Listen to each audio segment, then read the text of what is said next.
بشنو از چون حکایت می کند وز جدائی ها شکایت می کند.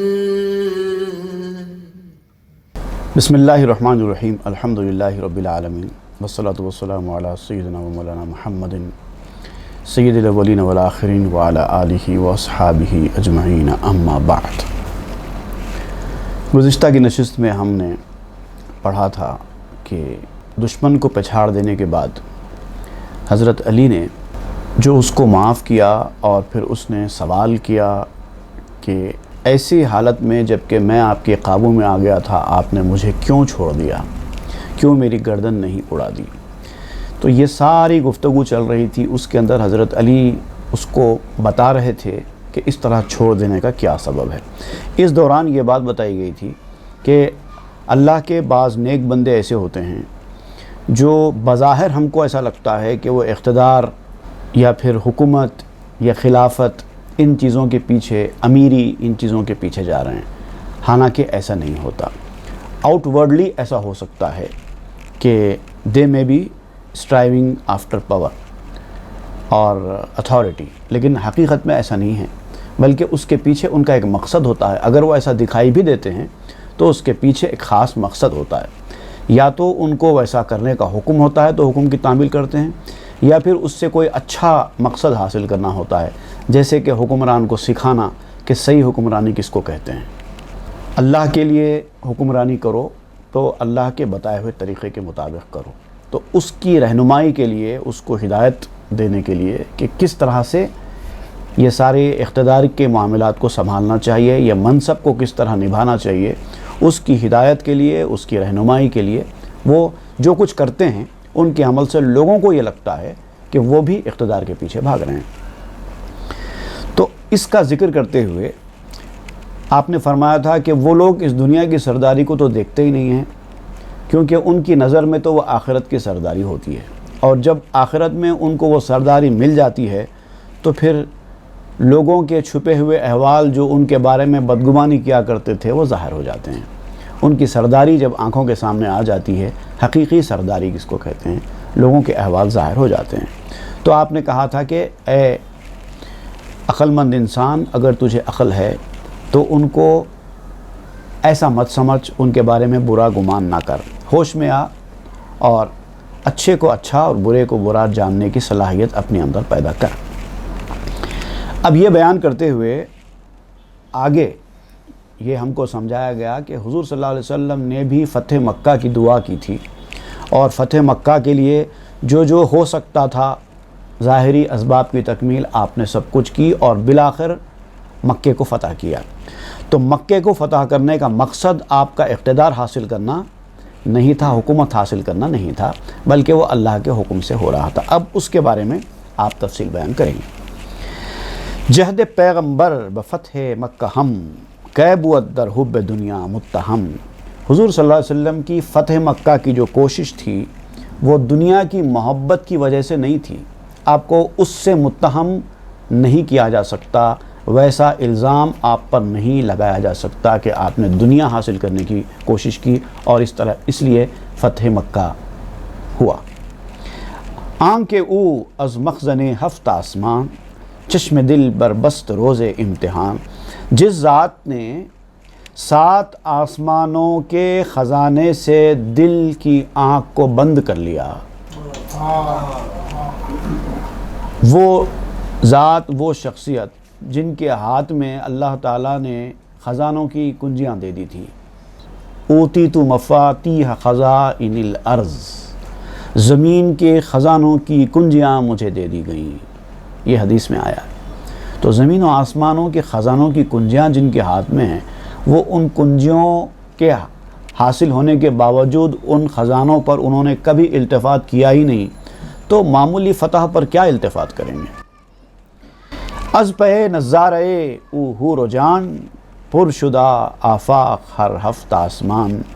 جس کے دیدار کے لیے پے نظارہ، جس کے نظارے کے لیے حور اور جان، روحیں اور حور، یہ ساتوں آسمانوں کی اطراف میں جمع ہو گئی تھی، جس کو دیکھنے کے لیے معراج میں آپ کی وہ ذات ہے۔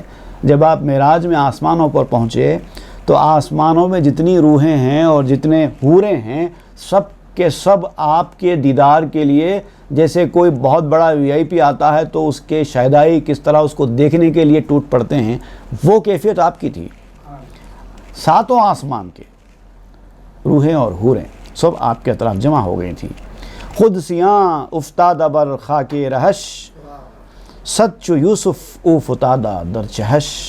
مقدس فرشتے، خود سیاں مقدس فرشتے، افتادہ گرے پڑے تھے، بر خاک رہش آپ کے راستے کی خاک پر۔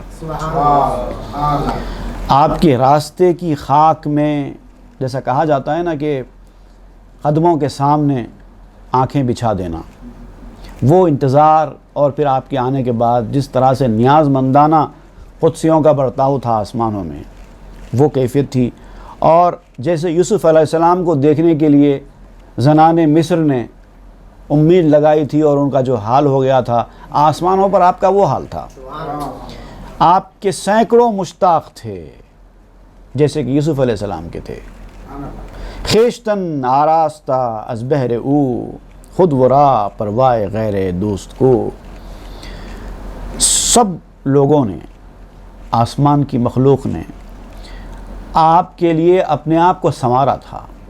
جیسے کوئی بڑے کے پاس جب انسان جاتا ہے تو اچھا بناؤ سنگار کر کے جاتا ہے، اچھے کپڑے پہن کر جاتا ہے، اپنے کو درست کر کے جاتا ہے، ویسا معاملہ تو آپ کا تھا۔ خود ان کو اپنے دوست کے سوا کسی کی پرواہ نہیں تھی۔ جب وہ جا رہے تھے اپنے محبوب کے دیدار کے لیے، اور ان کے لیے سب کچھ سجا ہوا تھا، لوگ دیوانہ وار دیکھ رہے تھے، آسمان کی مخلوق، سارے آسمانوں کو سجا دیا گیا تھا ان کی آمد کے لیے۔ ایک سے ایک منظر تھا جو انسانی عقل جس کے بارے میں سوچ بھی نہیں سکتی تھی۔ وی آئی پی بھی چھوٹا لفظ ہے، جتنے وی لگ سکتے ہیں آپ لگا لیجئے تو بھی چھوٹا ہے۔ وہ کیفیت آپ کی تھی معراج میں، لیکن آپ نے کسی پر توجہ نہیں دی۔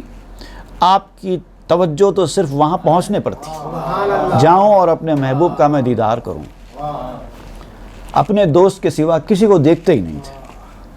تو ایسی ذات، ایسی شخصیت جن کی یہ کیفیت ہو کہ آسمان کی اس رنگینی کو جو ان کے لیے سجائی گئی تھی دیکھنا بھی آپ کو گوارا نہیں تھا، آپ اقتدار اور حکومت اور خلافت کے پیچھے کہاں بھاگ سکتے تھے؟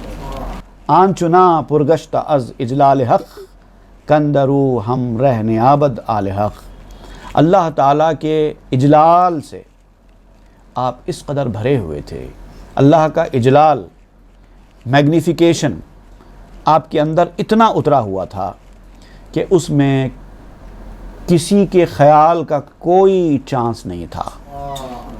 کندرو ہم رہنے آبد آل حق، آل حق کا بھی خیال نہیں تھا۔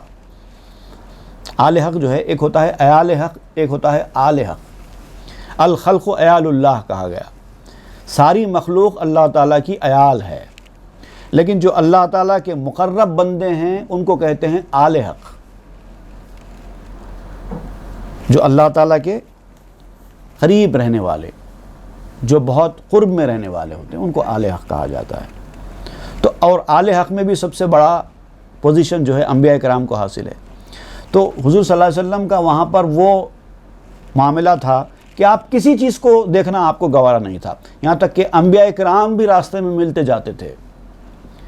آدم علیہ السلام سے ملاقات ہوئی پہلے آسمان پر، آپ نے ملاقات کر لی، لیکن آپ کا دل آدم علیہ السلام سے ملاقات کی طرف نہیں تھا، آپ کا دل تو ادھر ہی تھا۔ ابھی تو یہ راستہ ہے، جا رہے ہیں، اپنی منزل پر پہنچ رہے ہیں۔ دوسرے آسمان پر، تیسرے آسمان پر، چوتھے آسمان پر، ہر آسمان پر ایک ایک نبی آپ کے استقبال کے لیے کھڑا تھا، اور آپ سب سے مل رہے تھے، سب کے استقبال کا جواب دے رہے تھے، لیکن آپ کی نظر ان تمام چیزوں پر تھی ہی نہیں، آپ کی نظر تو اپنے محبوب پر تھی۔ لا یسع فینا نبی مرسلو والملک والروح ایضا فاقلو. اور خود حدیث شریف میں آتا ہے کہ ایک مرتبہ حضور صلی اللہ علیہ وسلم نے فرمایا لی مع اللہ وقت لا یسعنی فیہ ملک مقرب ولا نبی مرسل. اللہ تعالیٰ کے ساتھ جب میں ہوتا ہوں تو ایسا وقت بھی میرے اوپر گزرتا ہے کہ اس وقت کسی مقرب ترین فرشتے اور کسی بھیجے ہوئے نبی کی بھی گنجائش نہیں ہوتی. میں اس وقت کسی کو نہیں دیکھتا. والملک والروح ایضا فاقلون. نہ فرشتوں کی گنجائش ہے نہ روح سے مراد یہاں پر جبریل علیہ السلام ہے. جبریل جیسے فرشتے بھی بیچ میں آ جائیں تو میں خاطر میں نہیں لاتا. اس وقت تو بس اس کے ساتھ ہوتا ہوں. تو سمجھ لو فاقلو، عقل کا استعمال کرو. جب کوئی آدمی بڑی چیز کو نظر انداز کر دے، اب یہ ظاہر بات ہے انبیاء کرام سے ملاقات، فرشتوں سے ملاقات، یہ کوئی چھوٹی چیز تو ہے نہیں. تو بڑی چیز کو جب وہ نظر انداز کر دے تو اب یہ چھوٹی چیز جس کی کوئی حقیقت حیثیت ہی نہیں ہے اس کے پیچھے کہاں جائیں گے. تو جو لوگ نعمتوں کو ایسے ہی چھوڑ دیتے ہیں، منصبوں کو، حکومتوں کو، امراء سے ملاقات کو، بڑے لوگوں کے ساتھ اپنے تعلقات وابستہ کرنے کی اس صفت کو، ان تمام چیزوں کو جب نظر انداز کر کے چھوڑ دیتے ہیں تو اس کا مطلب یہ ہوتا ہے کہ ان کی نظر کوئی بڑی چیز کی طرف ہے. یہ چیزوں کو کیا خاطر میں لائیں گے؟ یہ تخت، یہ مسند، یہ حکومت، یہ آپ رکھ لو، ہمیں نہیں چاہیے. ہماری نظر تو بہت اونچی ہے، کسی اور جگہ جا کر ٹکی ہے. ہم بڑی چیز چاہتے ہیں، چھوٹی چیز کی طرف توجہ نہیں کرتے. گفت ما زاغیم ہم چو زاغ نے، مست سباغیم مست باغ نے. آپ نے مازاغیم کا جو لفظ استعمال کیا ہے زاغ کے ساتھ، بڑا خوبصورت ہے. قرآن مجید کی ایک آیت ہے کہ معراج شریف میں حضور صلی اللہ علیہ وسلم کو جب دیدار الہی ہوا تو اس حوالے سے اللہ تعالیٰ نے فرمایا تھا ما زاغ البصر وما طغى. جب اللہ کا دیدار ہوا تو رسول کی آنکھ اللہ تعالیٰ کے دیدار میں ادھر ادھر نہیں ہوئی، اچٹی نہیں. جیسے کوئی چیز دیکھنے کے بعد یا تو آنکھیں چندیا جاتی ہیں یا پھر کوئی اور اس کا ایفیکٹ پڑتا ہے، لیکن حضور صلی اللہ علیہ وسلم نے بڑے اطمینان اور سکون کے ساتھ اللہ تعالیٰ کا دیدار کیا. اس کا ذکر قرآن مجید میں ہو رہا ہے. ما زاغ البصر وما طغى. نہ نگاہ اچٹی اور نہ ادھر ادھر ہوئی، بہکی نہیں، نظر نہیں بہکی. تو یہ مازاغ کی طرف آپ اشارہ کر رہے ہیں، یہ عربی لفظ ہے. گفت مازاغیم، ہم تو مازاغ والے ہیں. ہم چو زاغ نے، زاغ کی طرح نہیں ہیں.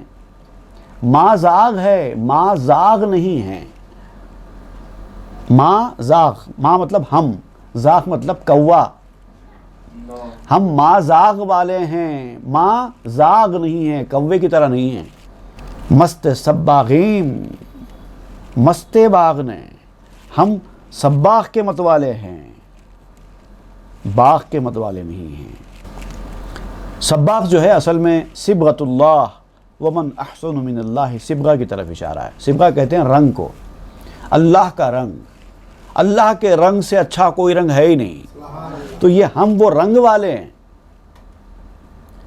ہم وہ رنگ کے مشتاق ہیں. ہم رنگنا اور رنگا لینا چاہتے ہیں، ان کے رنگ میں رنگنا چاہتے ہیں.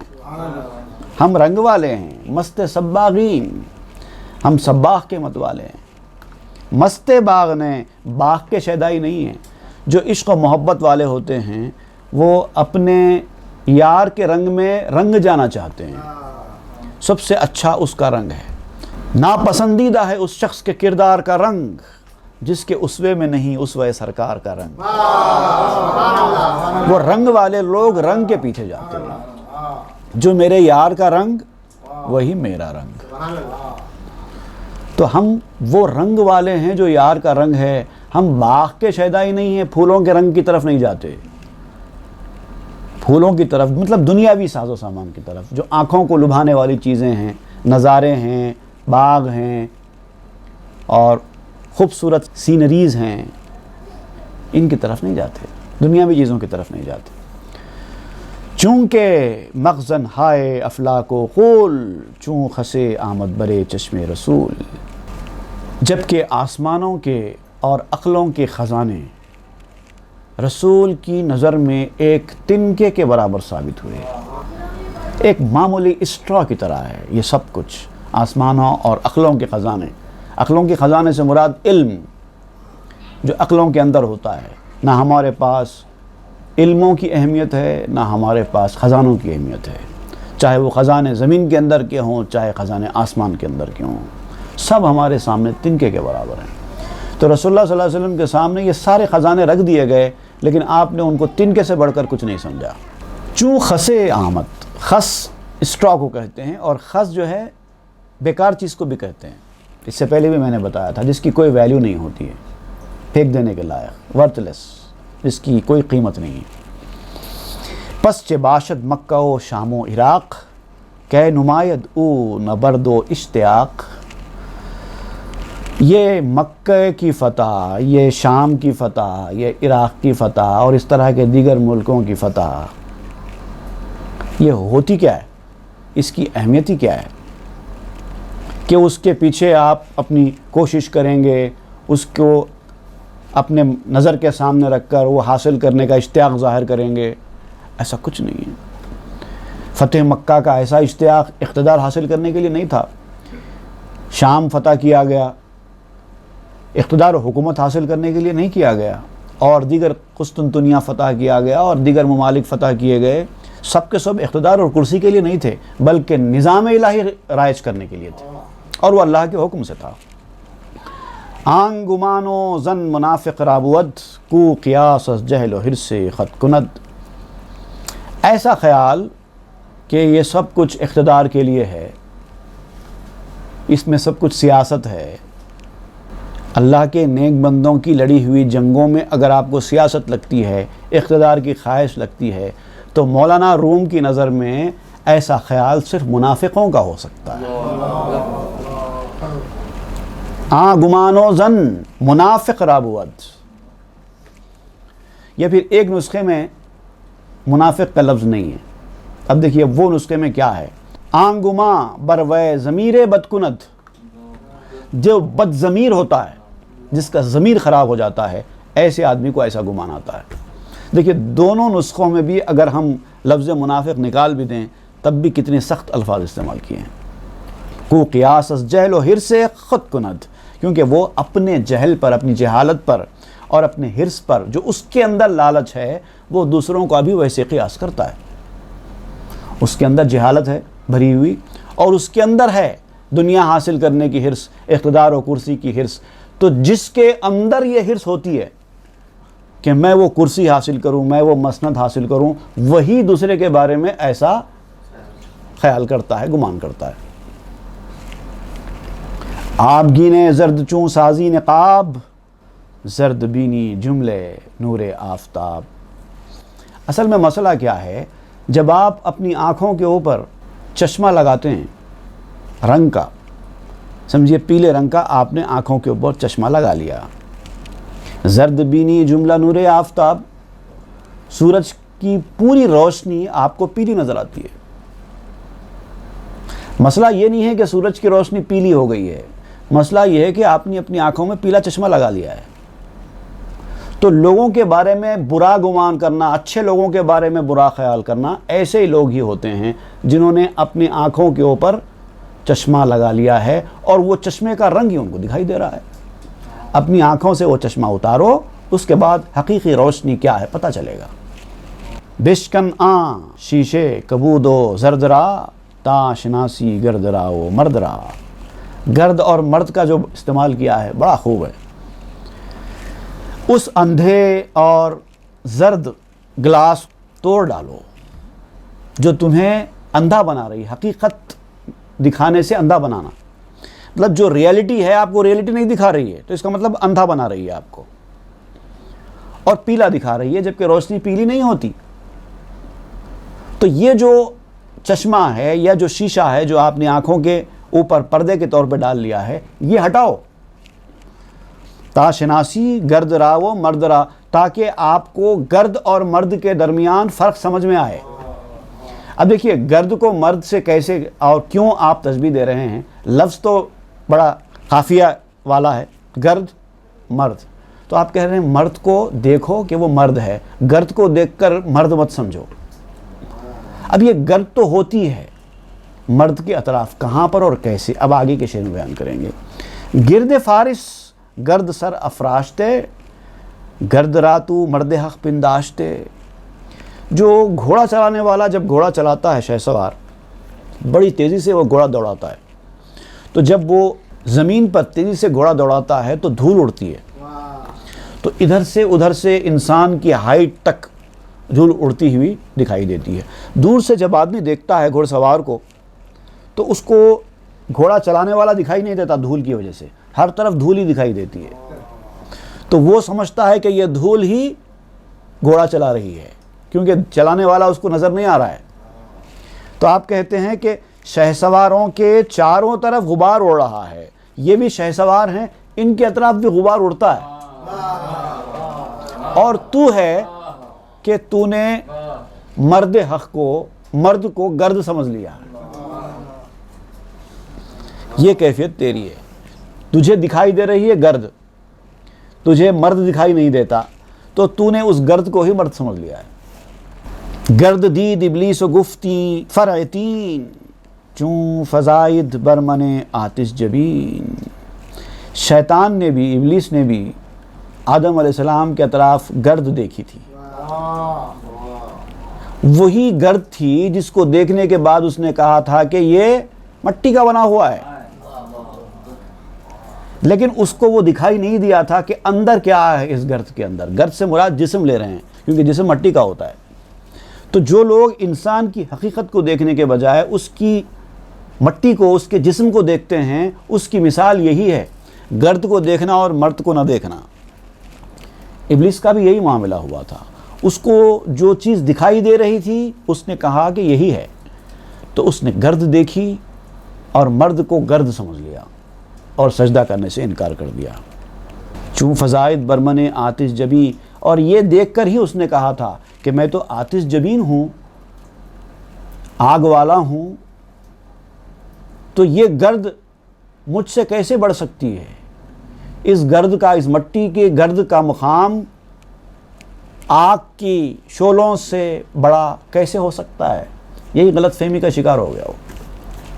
تا تمی بینی عزیزاں را بشر، داں کے میرا سے بلی سستا نظر۔ اور جب تو عزیزوں کو، عزیز کہتے ہیں اللہ کا جو ہے مقرب لوگ، مقربین بارگاہ الہی، اللہ کے نیک بندے، عزیز مطلب زبردست، اسٹرانگ، سالڈ لوگ، جو اپنے ایمان میں مضبوط اور اپنے اعمال میں مضبوط ہوتے ہیں۔ تو جب تک تو عزیزوں کو، عزیز قسم کے لوگوں کو بشر سمجھتا رہے گا، عام بشروں کی طرح کا بشر، داں کے میرا سے بلی سستا نظر، تو سمجھ لے کہ یہ جو نظر ہے تیری، یہ شیطان کی میراث ہے، انہیریٹنس فرام ابلیس۔ اگر تیرا ویو پوائنٹ یہ ہے کہ تو آف سپرنگ آف کلے کو انہیریٹنس فرام ابلیس سمجھتا ہے، تو پھر سمجھ لے کہ تو بھی شیطان کی میراث پر گامزن ہے، اسی کی میراث حاصل کر رہا ہے، اسی کا ترکہ حاصل کر رہا ہے، انہیریٹنس۔ اب دیکھیے جو لوگ شیطان کا ترکہ لیتے ہیں، اب ان کو مولانا روم کیا سمجھتے ہیں؟ دیکھیے، گرنہ فرزند بلیسی اے انید، پس بتو میراث آن سگ چوں رسید۔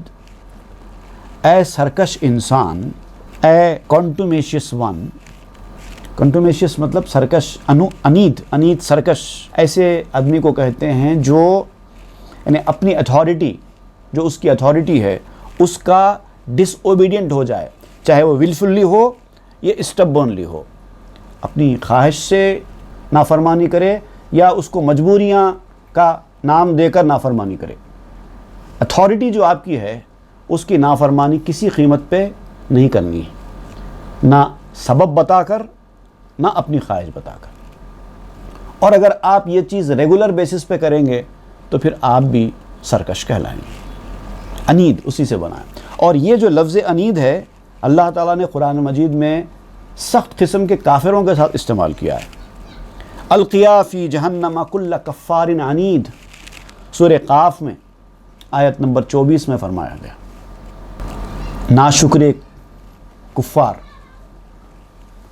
یہ سرکش قسم کے لوگ ہوتے ہیں، تو آپ ایسے سرکشوں سے خطاب کرتے ہیں کہ اگر تم شیطان کی یہ میراث حاصل کر رہے ہو تو کیا ہے؟ آپ کہتے ہیں کہ اگر تو شیطان کی اولاد نہیں ہے تو تجھے یہ میراث کہاں سے ملی اے کتے؟ پوچھتے ہیں کہ اے کتے، اگر تو شیطان کا ترکہ حاصل کر رہا ہے، اس کی میراث حاصل کر رہا ہے، تو میراث کس کو ملتی ہے؟ اولاد کو ملتی ہے، اور اگر تو اولاد نہیں ہے تو پھر یہ ترکہ کیوں لے رہا ہے؟ یعنی اچھے لوگوں کے بارے میں برا گمان قائم کرنا اتنا خطرناک ہوتا ہے، ظاہر دیکھ کر اندر کا پتہ لگا لینا، غبار کو دیکھ کر گرد کو مرد سمجھ لینا۔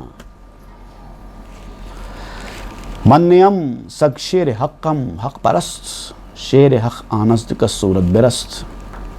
اب یہ چونکہ حضرت علی یہ سب بیان کر رہے ہیں اس آدمی سے چھوڑ دینے کی وجہ بیان کرتے ہوئے، اب یہ گفتگو ہے آگے بڑھتی ہے کہ حضرت علی فرماتے ہیں کہ من نیم سگ، میں کتا نہیں ہوں، شیر حقم، میں حق کا شیر ہوں، حق پرست، اور حق کی ہی پرستش کرتا ہوں۔ تو جو لوگ حق پرست ہوتے ہیں، اللہ کے شیر ہوتے ہیں، شیر خدا ہوتے ہیں، وہ کتے نہیں ہوتے۔ اور شیر میں اور کتے میں فرق تو کر۔ تو جو کہہ رہا ہے کہ آپ نے مجھے کیوں چھوڑ دیا، کتا ہوتا تو نہیں چھوڑتا، کتا نہیں ہوں، شیر ہوں، اس لیے میں نے چھوڑ دیا۔ شیر حق آنست کا صورت برست، اللہ کا شیر وہ ہے جو صورت پرستی سے چھوٹ جائے، وہ گہرائی کو دیکھے، باطن کو دیکھے، معنی کو دیکھے، ایمان کو دیکھے، تقوی کو دیکھے۔ یہ جو ظاہری چیزیں نظر آ رہی ہیں اس کی کوئی اہمیت نہیں ہے۔ اللہ کا شیر کبھی ان چیزوں کو اہمیت نہیں دیتا۔ اللہ کے شیروں کو آتی نہیں روباہی، علامہ اقبال نے کہا تھا۔ روباہ کہتے ہیں لومڑی کو۔ لومڑی کی خصلت وقت آنے پر بدل جانا، مکاری کرنا، یہ اللہ کے شیروں کو نہیں آتی۔ شیر دنیا جوید اشکار و برگ، شیر مولا جوید آزادی و مرگ۔ دنیا کے جو شیر ہوتے ہیں، کتے جو اپنے آپ کو دنیا کا شیر سمجھتے ہیں، دنیاوی کتے جو دنیا حاصل کر کے اپنے آپ کو شیر سمجھتے ہیں اور دہاڑتے ہیں شیروں کی طرح، اور باقی لوگوں کو کمتر اور حقیر سمجھتے ہیں۔ دراصل یہ لوگ شکار اور سامان تلاش کرنے والے لوگ ہوتے ہیں، پرے اینڈ پروویژنز کے پیچھے بھاگنے والے لوگ ہوتے ہیں۔ اور شیر مولا جوید آزادی و مرگ، اور جو اللہ کا شیر ہوتا ہے وہ دو چیزوں کو حاصل کرنے کی فراق میں ہوتا ہے، اس کی امید میں رہتا ہے۔ ایک آزادی، آزادی کس چیز سے؟ خواہشوں سے آزادی، امیدوں سے آزادی، ایکسپیکٹیشن سے آزادی، دنیاوی لالچ سے آزادی، دنیا کی گندگیوں سے آزادی۔ ایک چیز ہوتی ہے، جب تک وہ دنیا میں جیتا ہے وہ ان آزادیوں کی فراق میں رہتا ہے، اور پھر اس کے بعد ہے مرگ، موت کا انتظار کرتا رہتا ہے، کب آئے گی؟ جب وقت آنا ہے تبھی آئے گا، اس سے پہلے وہ دعا کر کے اپنی موت کو بلاتے تو نہیں ہیں، لیکن ڈرتے نہیں ہیں اور انتظار کرتے رہتے ہیں، کیونکہ ان کو معلوم ہے یہ مرگ دراصل مرگ نہیں ہے، وصال ہے، محبوب سے ملاقات ہے۔ چونکہ اندر مرگ بینت صد وجود، ہم چو پروانہ بے سوزانت وجود۔ اس لیے ایسا ہوتا ہے کیونکہ وہ موت کو بھی سینکڑوں وجود سمجھتا ہے۔ وہ سمجھتا ہے کہ اصل وجود تو موت کے بعد ہی شروع ہوتا ہے۔ اجل موت کو کہتے ہیں۔ اجل ہرگز نہیں ہے منتہائے زندگی احمد، زندگی کی انتہا موت نہیں ہے۔ اجل ہرگز نہیں ہے منتہائے زندگی احمد، حقیقت میں یہیں سے زیست کا آغاز ہوتا ہے۔ موت سے تو اصل زندگی شروع ہوتی ہے۔ ہم چو پروانہ بے سوزانت وجود، وہ پروانے کی طرح اپنے وجود کو جلا ڈالتا ہے۔ اپنے وجود کو ہائی لائٹ کبھی نہیں کرتا، وہ تو جلا دیتا ہے، دنیا میں جیتا ہے، چلتا ہے، پھرتا ہے، لیکن اندر سے آپ دیکھو وہ جلا ہوا ہے پروانہ کی طرح۔ شد ہوائے مرگ توق صادقاں کہ جہوداں را بداں بدھ امتحاں، موت کی تمنا سچوں کے گلے کا توق ہے۔ شد ہوائے مرگ توق صادقاں، جو سچے لوگ ہوتے ہیں ان کے گلے کا توق ہے، وہ اپنے گلے میں لے کے پھرتے ہیں موت کی خواہش کو۔ اس لیے ایسا کیوں کرتے ہیں؟ کیونکہ کہ جہوداں را بداں بدھ امتحان، کیونکہ یہودیوں کے ولی ہونے کے حوالے سے اللہ تعالیٰ نے جو بات کہی تھی قرآن مجید میں، وہ موت کے حوالے سے تھی۔ یا ایھا الذین ہادو ان زعمتم انکم اولیاء للہ من دون الناس فتمنوا الموت ان کنتم صادقین۔ اے یہودی لوگ، اگر تم یہ سمجھتے ہو کہ تم اللہ کے محبوب ہو، اولیاء اللہ میں تمہارا شمار ہے، جیسے کہ یہودی کہا کرتے تھے اصل اللہ کے دوست تو ہم ہیں، ہم کو کیا اللہ سے ڈرا رہے ہو، اصل اللہ کے پیارے تو ہم ہیں۔ تو اللہ تعالیٰ فرماتا ہے کہ اے یہودیو، اگر تم اللہ کے پیارے ہو، مرنے کے بعد اپنے پیارے سے ملاقات پر تم کو یقین ہے، تو پھر ذرا موت کی تمنا کر کے تو بتاؤ۔ ان کنتم صادقین، اگر تم سچے ہو تو تمنا کر کے بتاؤ، موت کی خواہش کر کے بتاؤ۔ لن یتمنوہ ابدا، لیکن وہ ایسا کریں گے نہیں، کیونکہ وہ اس درجے کے ولی ہے ہی نہیں۔ یہ کام تو ولیوں کا ہے، موت کی تمنا کرنا، یہ کہاں سے کریں گے؟ بما قدمت ایدیہم لن یتمنوہ ابدا بما قدمت ایدیہم، جو کچھ انہوں نے کارستاریاں کی ہیں زندگی میں وہ ان کے سامنے ہیں، وہ دیکھتے ہوئے موت کی تمنا کہاں سے کریں گے؟ تو یہ اس طرف آپ اشارہ کر رہے ہیں۔ موت کی تمنا ہی وہ چیز ہے جس سے یہودیوں کا امتحان ہوا تھا، اور یہودیوں کو چیلنج کیا گیا تھا کہ اگر تم ولی ہیں تو موت کی تمنا کرو۔ اس لیے یہ لوگ موت کی تمنا کرتے ہیں کیونکہ ولی ہیں۔ سچے لوگ جو ہیں وہ موت کی تمنا کو اپنے گلے میں لے کر پھرتے ہیں۔ درنب فرمود کہ قوم یہود صادقاراں مرگ باشد فد حسود۔ اللہ تعالیٰ نے قرآن مجید میں یہودیوں سے فرمایا تھا کہ اے یہودیو، سچوں کے لیے موت کی کامیابی اور نفع ہے۔ جو سچے ہوتے ہیں اپنے ایمان میں، اپنے یقین میں، وہ ان کے لیے موت نہیں ہے، بلکہ ان کے لیے تو کامیابی ہے، ان کے لیے تو نفع ہے، پروفٹ ہے۔ ایک نسخے میں فتح و سود لکھا ہوا ہے، ایک نسخے میں گنج و سود لکھا ہوا ہے۔ گنج کہتے ہیں خزانے، تو ان کے لیے خزانہ ہے، ان کے لیے فائدہ ہے۔ ایک نسخے میں ان کے لیے کامیابی ہے اور فائدہ ہے۔ تو بہرحال مفہوم ایک ہی ہے دونوں کا۔ ہم چنا کے آرزوئے سود ہست، آرزوئے مرگ بردن زاں بیست۔ جس طرح ہر کسی کو نفع کی تمنا ہوتی ہے، پروفٹ کی خواہش ہوتی ہے کہ میں جو کچھ کروں اس سے مجھے پروفٹ ملے، کچھ نفع کماؤں، کچھ فائدہ حاصل کروں، یہ تمنا ہوتی ہے۔ تو آپ کہتے ہیں کہ ان تمناؤں میں سب سے اچھی تمنا ہے موت کی تمنا۔ موت تو تبھی آئے گی جب اس کو آنا ہے۔ آپ کے تمنا کرنے نہ کرنے سے موت جلدی آنے والی نہیں ہے، آپ کے تمنا نہ کرنے سے موت ڈیلے ہونے والی نہیں ہے۔ لیکن موت تو جب آنا ہے تبھی آئے گی، لیکن موت کی تمنا کرنا آپ کو فائدہ پہنچائے گا، نفع پہنچائے گا۔ اے جہوداں بہر ناموں سے کسان، بگزرانی دی تمنا بر زباں۔ اے یہودیو، لوگوں کے ناموس کے لیے، تم لوگوں کی آبرو کی خاطر اس تمنا کو اپنے زبان پہ تو لاؤ۔ موت تو جب آنا ہے تبھی آئے گی، لیکن اگر ہمت ہے تو اس موت کی تمنا کو زبان پر لا کر تو بتاؤ۔ اگر تم موت کی تمنا زبان پر لاؤ گے تو ثابت ہو سکے گا کہ تم اولیاء ہو، ولی ہو، نہیں تو پھر اپنے آپ کو ولی بولنا چھوڑ دو، سمجھنا چھوڑ دو۔ یک جہودے این قدر زہرا نداشت، چوں محمد این علم را برفراشت۔ ایک بھی یہودی ایسا نہیں تھا جس کے اندر اتنی ہمت ہوئی کہ موت کی تمنا کرتا۔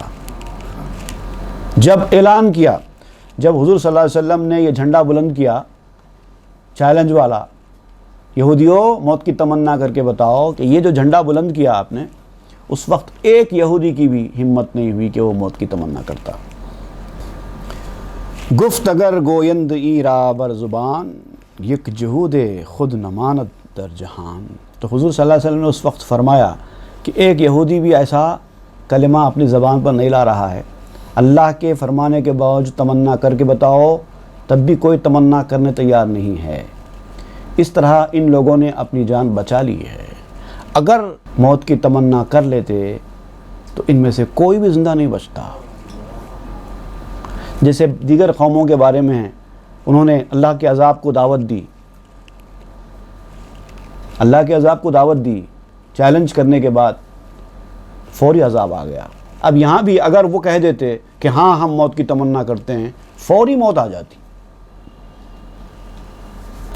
لیکن ان کو یقین تھا کہ پرانی قوموں کے ساتھ کیا ہوا، انہوں نے چیلنج کیا اور عذاب آ گیا، اگر ہم بھی دکھاوے کے لیے بھی اپنی زبان سے یہ تمنا کر دیتے تو چونکہ قرآن حق ہے، دین حق ہے، رسول حق ہے، ورنہ موت آ جائے گی۔ ان کو اتنا اندر سے یقین تھا، اس لیے منہ پہ وہ تمنا لاتے ہی نہیں تھے۔ پس یہوداں مال بردند و خراج، کہہ مکن رسوا تمہارا اے سراج۔ تو اب جب دیکھے کہ معاملہ اتنا سخت ہو گیا ہے تو یہودیوں نے خراج کا پیسہ اور مال جو ان کے پاس تھا وہ حضور صلی اللہ علیہ وسلم کی خدمت میں لے گئے اور کہنے لگے کہ جو خراج ہم کو دینا ہے آپ کے اوپر فرض، وہ ہم دینے تیار ہیں، لیکن آپ اس طرح ہم کو رسوا مت کیجئے، ہماری حقیقت لوگوں کے سامنے ظاہر ہو جا رہی ہے۔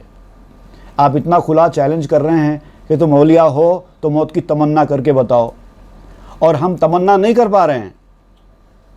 اس لیے نہیں کر پا رہے ہیں، ہم کو معلوم ہے کہ یہ دین حق ہے، ہم اگر تمنا کریں گے تو سچی موت آ جائے گی، اور ہمارا تمنا نہ کرنے سے ہمارا پول کھل رہا ہے، تو لوگوں میں ہم رسوا ہو رہے ہیں۔ تو آپ جو جزیہ وغیرہ جو ہوتا ہے، جو نان مسلم سے لیا جاتا ہے، جو ٹیکس مسلمانوں سے لیا جاتا ہے اس کو زکوٰۃ کہتے ہیں، جو نان مسلم سے جو ٹیکس لیا جاتا ہے اس کو جزیہ کہتے ہیں۔ اکثر لوگ یہاں پر دھوکے کا شکار ہوتے ہیں، کہتے ہیں کہ مسلمان جب حکمران ہوا کرتے تھے تو نان مسلم سے جزیہ لیا کرتے تھے، جزیہ صرف کافروں سے تھا۔ حالانکہ ایسا نہیں ہے، ٹیکس تو مسلمانوں سے بھی لیا جاتا تھا، ٹیکس نان مسلم سے بھی لیا جاتا تھا، ان کے نام الگ الگ ہیں۔ مسلمانوں سے لیا جانے والے ٹیکس کا نام زکوٰۃ ہے، نان مسلم سے لیے جانے والے ٹیکس کا نام جزیہ ہے۔ اب مسلمان خوشی سے اپنا ٹیکس ادا کر دیا کرتے تھے زکوٰۃ کی شکل میں، نان مسلمس نہیں دیتے تھے تو ان سے زبردستی لیا جاتا تھا۔ اور آج بھی جہاں جس ممالک میں ٹیکس لیا جاتا ہے، وہ کیا شہری وہاں کے خوشی سے ٹیکس دیتے ہیں؟ زبردستی ہی لیا جاتا ہے، اگر خوشی سے ادا نہ کریں تو۔ ریٹس ہوتے ہیں انکم ٹیکس کے ان کے پاس، تو زبردستی نہیں ہے کیا؟ تو یہ غیر ضروری ایک بات نکالی گئی ہے کہ اسلامی حکمرانوں نے غیر مسلموں سے زبردستی جزیہ لیا، حالانکہ وہ نظام حکومت ہے۔ بہرحال تو یہودی بھی پہلے یہ مال اور جزیہ دینے کے لیے تیار نہیں تھے، لیکن جب ان کی پول کھل گئی، ان کی حقیقت لوگوں کے سامنے آنے لگی اور وہ رسوا ہونے کے خوف میں مبتلا ہو گئے، تو انہوں نے مال اور جزیہ دینے کے لیے رضامندی ظاہر کر دی۔ جزیہ پذرفتند می بودند شاد، ہم چنا واللہ اعلم بالرشاد۔ انہوں نے جزیہ دینا قبول کر لیا اور خوش ہو گئے، لیکن موت کی تمنا کرنے کے لیے تیار نہیں ہوئے۔ اسی حالت میں ان کی زندگی چلتی رہی، اور اللہ تعالی ہدایت کا حال سب سے بہتر جانتا ہے۔ این سخن را نیست پایان پدید، دست بامندہ چو حشمت دوست دید۔ اب یہ جو موضوع نکلا ہے اس کا خاتمہ نظر نہیں آتا ہے۔ میں بولتا جاؤں گا، تو سنتا جائے گا، تو نیچے پڑا ہے، میں تیرے اوپر ہوں، تیری گردن تو میں نے نہیں ماری، تجھے چھوڑ دیا، لیکن اب تیرے دل کی کیفیت بدل گئی ہے۔ اگر یہ ساری حکمت کی باتیں میں بیان کرتا ہی رہوں تو بہت وقت ہو جائے گا۔ اب وقت آ گیا ہے کہ تو اپنا ہاتھ بڑھا، میں تیرے ہاتھ کو تھاموں۔ تو نے دل ہی دل میں خدا کا دیدار تو کر لیا ہے میری ان باتوں سے، اب ضابطے کی تکمیل کا وقت ہے۔ دائرہ اسلام میں داخل ہونے کا وقت ہے، اپنا ہاتھ بڑھا، میں تیرے ہاتھ کو پکڑوں، تجھ سے بیعت لوں اور تجھے دائرہ اسلام میں داخل کروں۔